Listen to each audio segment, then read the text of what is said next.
Gipang dapatan og first aid ug gipang check-up ang mga survivor nga na-rescue gikan sa pagkalunod sa roll-on roll-off MV Tricia Kirsten 3 sa kadagatan sa Balok-Balok Island, Zamboanga Province kaganinang 1:50 sa kadlawon Enero 26, 2026. Ang video nga gipost ni Governor Muji Pataman sa Basilan, makita ang mga survivor nga usa-usang gipangkuha gikan sa rescue boat o gipang tabang sa pantalan sa Isabela City, Basilan kaganinang buntag. Adunay gipang bukutan og habol o gipang check-up. Subay sa report, 15 na ang namatay ug aduna 543 ang missing. Migikan sa pantalan sa Zamboanga City ang Roro bandang 9:20 Domingo sa gabi, sakay ang 332 ka mga pasahero ug 27 ka crew members. Sumala sa mga survivor, kalit lang sila nakadungog og lagubok ilawom sa barko ug mitakilid na dayon. Paano sir kung may tumunog sa baba? May tumunog dun sa baba, ma'am. Tingnan namin. Kung makuan na yung barko. Tumagilid na?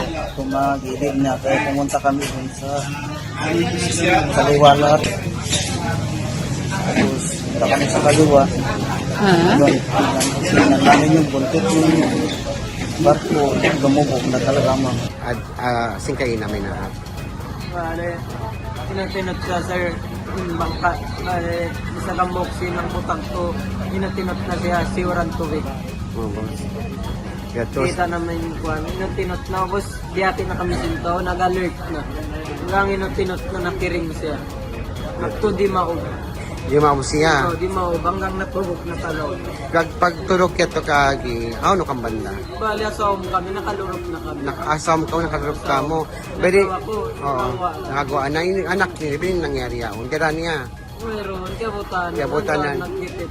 Subay sa report sa Coast Guard District, Southwestern Mindanao, iyaha sa Allison Shipping ang nalunod nga Roro ug sa dihang nadawat sa Coast Guard ang distress call, dali nila kining girespondehan gamit ang MRRV 4401 BRP Tubataha ug nakikoordinate na sab sila sa mga commercial vessels, AFP ug ubang government agencies ug LGUs aron magkinabangay sa rescue operation. 317 ang gireport nga na-rescue. Wala hinuon na obserbahan nga oil spill ang Coast Guard sa dagat kung asa nalunod ang Roro. Imbestigahan pa sa mga otoridad ang hinungdan nga anong nalunod. Peng Alinyo, Newsline Philippines. Stay safe!